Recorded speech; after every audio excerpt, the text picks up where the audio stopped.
पंचवर्षीय योजना। इसकी सबसे पहले हम लेते हैं प्रस्तावना। भारतीय अर्थव्यवस्था की विशेषता नियोजित अर्थव्यवस्था है। आजादी के पश्चात भारत के आर्थिक विकास के समक्ष अनेक चुनौतियां थी। ब्रिटिश उपनिवेशवाद ने भारत का गाढ़ा आर्थिक शोषण किया था। जैसा कि पिछले व्याख्यान में आपने पढ़ा कि किस प्रकार भारत का धन निष्कासन हुआ, अंग्रेजों ने किस रूप में भारत के धन को विदेश भेज दिया। अतः स्वतंत्रता के पश्चात भारत की अर्थव्यवस्था की पुनर्संरचना आवश्यक हो गई थी।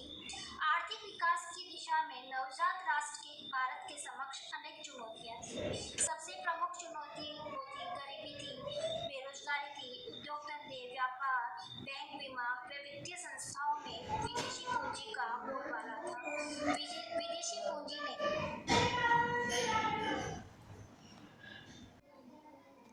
इन क्षेत्रों को मुक्त करना आवश्यक हो गया था। यदि विदेशी पूंजी को पूरी तरह बाहर निकालना संभव नहीं भी था तो उसे नियंत्रित करना आवश्यक था। इन परिस्थितियों को ध्यान में रखते हुए स्वतंत्र भारत की सरकार ने योजना बनाई। आर्थिक क्षेत्र में राज्य की महत्वपूर्ण भूमिका होती है।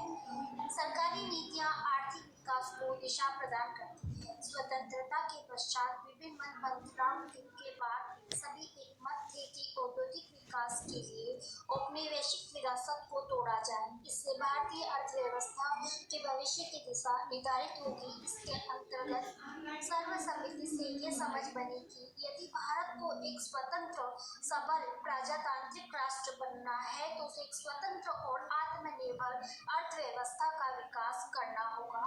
यदि मैं सीधे सरल शब्दों में आपको समझाना चाहूँ तो इसका शाब्दिक अर्थ है कि नियोजित अर्थव्यवस्था यानी भारत की जो अर्थव्यवस्था है उसको हमें संभालना है कि अंग्रेजों ने यहाँ के जो भारतीय उद्योग धंधे थे उनको चौपट कर दिया था और भारतीय धन को उन्होंने विभिन्न रूपों से विदेश में पहुंचा दिया था। उस कमी को पूरा करने के लिए हमें आत्मनिर्भर और आर्थिक विकास करना होगा। इन उद्देश्यों को ध्यान में रखते हुए भारत में नियोजित अर्थव्यवस्था अस्तित्व में आई। पंडित नेहरू को नियोजित अर्थव्यवस्था में निर्माता के रूप में जाना जाता है। यहाँ पर एक प्रश्न बनता है कि भारतीय अर्थव्यवस्था या भारतीय नियोजित अर्थव्यवस्था का जनक किसे कहा गया है, तो इसका उत्तर होगा नेहरू।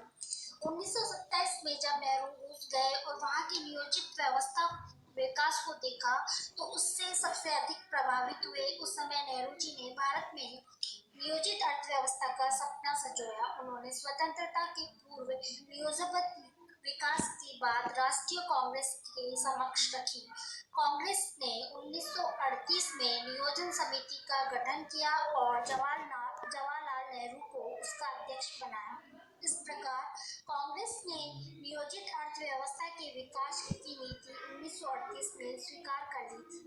स्वतंत्रता प्राप्ति के पश्चात प्रथम प्रधानमंत्री के रूप में जवाहरलाल नेहरू ने नियोजित अर्थव्यवस्था के विकास पे जोर दिया और 1950 में भारत के योजना आयोग की स्थापना कर अपने पुराने सपने को साकार किया। यहाँ पर एक प्रश्न और बनता है कि योजना आयोग का अध्यक्ष कौन होता है, तो योजना आयोग का अध्यक्ष हमेशा प्रधानमंत्री ही रहता है। उस समय का जो तत्कालीन प्रधानमंत्री होता है वो योजना आयोग का अध्यक्ष होता है। योजना आयोग ने भारत के विकास के लिए पंचवर्षीय योजना की स्थापना का सुझाव दिया। पंचवर्षीय योजनाओं के माध्यम से नियोजित अर्थव्यवस्था का विकास हुआ। अब हम इस नियोजित अर्थव्यवस्था को यहाँ पर चार चरणों में बांटते हैं। सबसे पहला जो टॉपिक है आपका इसमें आर्थिक नियोजन, दूसरा है नियोजित अर्थव्यवस्था की शुरुआत कब और कैसे इसका विकास हुआ, तीसरा जब अर्थव्यवस्था का विकास हुआ तो इसको संभालने के लिए योजना आयोग की स्थापना हुई, और चौथा जो टॉपिक है इसी चरण में भारतीय नियोजन की विशेषता है। तो पहला हम लेते हैं आर्थिक नियोजन।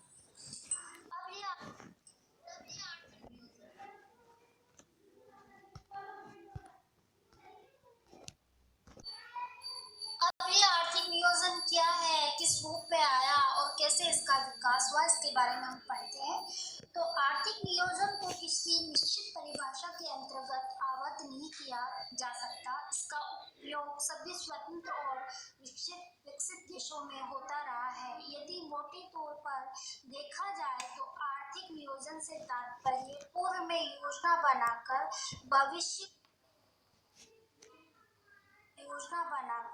भविष्य में उसे क्रियान्वित करना है। योजना बनाने के पूर्व दो बातों का पूर्वानुमान अथवा आंकलन किया जाता है। प्रथम कि हमारी आर्थिक आवश्यकता क्या है एवं दूसरी उसका आंकलन भी आवश्यक होता है। हमारे पास क्या आर्थिक संसाधन उपलब्ध है, जो आर्थिक संसाधन उपलब्ध है वह उपयोग की किस अवस्था में है और उनका भविष्य के आर्थिक विकास हेतु कितना और किस प्रकार उपयोग किया जाना अपेक्षित है। कुल मिलाकर आर्थिक नियोजन अर्थव्यवस्था के विकास की एक वैज्ञानिक विधि है। आर्थिक नियोजन का अर्थ और स्वरूप संपूर्ण विश्व में एक जैसा नहीं हो सकता। ये सब देश और काल और परिस्थितियों पर निर्भर करता है। आर्थिक नियोजन की जो विचारधारा है द्वितीय विश्व युद्ध के पश्चात अधिक महत्व प्राप्त करती हुई दिखाई देती है।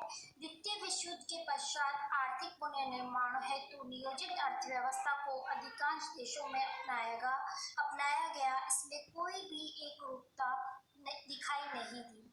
सभी देशों की आर्थिक आवश्यकताओं और संसाधनों में भारी अंतर था, अतः एक रूप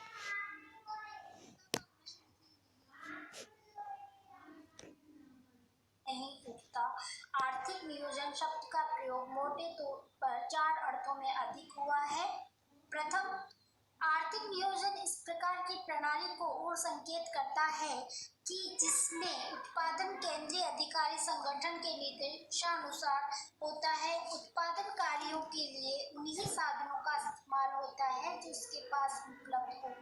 इस प्रकार उत्पादित माल का वितरण भी केंद्रीय आधिकारिक संगठन के निर्देशन के अनुसार होता है। इस श्रेणी में समाजवादी देशों द्वारा अपनाए जाने वाले प्रणाली का सामाजिकरण होता है। इसमें सहकारी उत्पादन प्रणाली भी सम्मिलित रहती है। दूसरे अर्थ में आर्थिक नियोजन के अंतर्गत सार्वजनिक अथवा निजी उद्यमों के लिए लक्ष्य निर्धारित किए जाते हैं व मुक्त व्यापार मुक्त उद्योग की नीति अपनाई जाती है जो पूंजीवादी अर्थव्यवस्था को जन्म देती है। इसमें राज्य की भूमिका का तुलनात्मक रूप में योगदान कम होता है।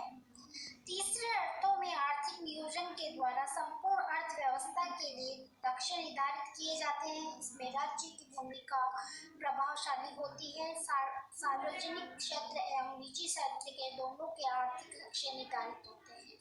इसका रुझान प्रजातांत्रिक समाजवाद की ओर से होता है। भारत का आर्थिक नियोजन इसी श्रेणी के अंतर्गत आता है।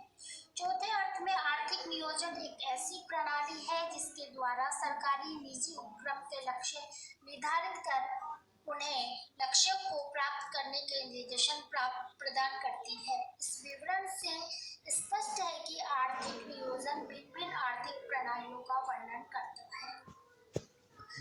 जब 1950 में नया संविधान लागू हुआ था तो उसमें निम्नलिखित राज्य के नीति निर्देशक तत्वों पर जोर भी दिया गया था। जैसा कि मैंने आपको पिछले व्याख्यान में बताया कि एक नागरिक के लिए जिस प्रकार मूल अधिकार महत्व रखते हैं उसी प्रकार नीति निर्देशक तत्वों का भी महत्व है, जिसमें ये बताया गया है कि प्रत्येक नागरिक को जीवन यापन के पर्याप्त साधनों का अधिकार प्रदान किया गया है। उत्पादन के साधनों का समान रूप से स्वामित्व, नियंत्रण एवं वितरण को सबके कल्याण हेतु सुनिश्चित करना, संपत्ति एवं उत्पादन के साधनों के केंद्रीकरण को रोकना अर्थात संपत्ति व उत्पादन के साधनों का चंद लोगों के हाथों में केंद्रीकरण न हो।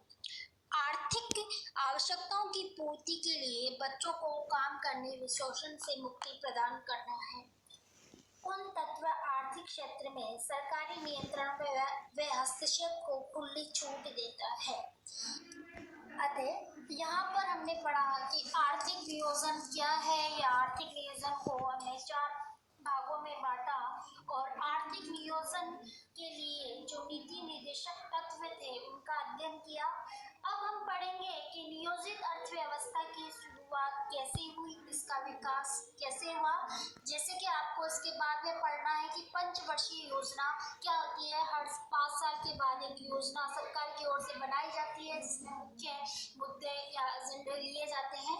तो पहले पढ़ते हैं हम नियोजित अर्थव्यवस्था की शुरुआत एवं विकास। इसका जो चरण है वो मैंने जैसा कि आपको बताया कि इसके जो जनक है वो पंडित जवाहरलाल नेहरू है। 1938 में कांग्रेस ने जवाहरलाल नेहरू की अध्यक्षता में राष्ट्रीय योजना समिति का गठन किया। कांग्रेस ने इसके बाद एक दशक के दौरान विकास की व्यापक योजना तैयार की। अतः मूल रूप से आजादी के पूर्व ही कांग्रेस ने नियोजित अर्थव्यवस्था को अपना लिया। स्वतंत्रता के पश्चात कांग्रेस की सरकार बनी। इसलिए स्वतंत्रता के पश्चात नियोजित अर्थव्यवस्था को अपनाया जाना आवश्यक हो गया। इसमें सरकारी भूमि को विशेष महत्व दिया गया। सरकारी क्षेत्र में योजना बनाने संबंधी विचार पर न केवल कांग्रेस बल्कि सभी राजनीतिक दलों में आम सहमति थी। इसमें राज्य की भूमिका पर भी एक सी राय थी। लगभग सभी का मानना था कि राज्य को न केवल आर्थिक नीति के वित्तीय, मौद्रिक व अन्य साधनों का प्रयोग करना चाहिए और विकास प्रक्रिया पर राज्य की निगरानी और नियंत्रण होना चाहिए। इतना ही नहीं बल्कि सार्वजनिक क्षेत्र के माध्यम से उत्पादन प्रक्रिया में एक सीमा तक राज्य की सीधी भागीदारी होना चाहिए। अतः नियोजित अर्थव्यवस्था की ऐतिहासिक पृष्ठभूमि 1931 में कांग्रेस के कराची अधिवेशन से मानी जाती है। इस अधिवेशन के एक प्रस्ताव में कहा गया कि राज्य प्रमुख उद्योग, सार्वजनिक सेवाओं, खनिज स्रोतों, रेलवे, जल परिवहन, जहाजरानी और यातायात के अन्य साधनों पर नियंत्रण रखेगा। 1945 में भारतीय उद्योगपतियों और व्यापारियों ने भारत के विकास की एक योजना प्रस्तुत की। इसे बॉम्बे योजना के नाम से भी जाना गया। इस योजना के अनुसार विकसित देशों पर भारत की निर्भरता का प्रमुख कारण स्थानीय बुनियादी उद्योगों का न होना था। मार्च 1950 में भारत सरकार के एक आदेश द्वारा योजना आयोग की स्थापना की गई। अब है कि योजना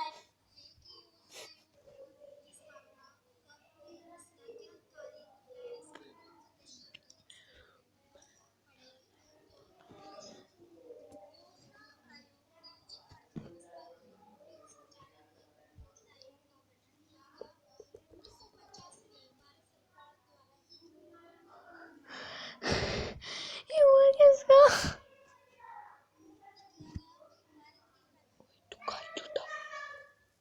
अरे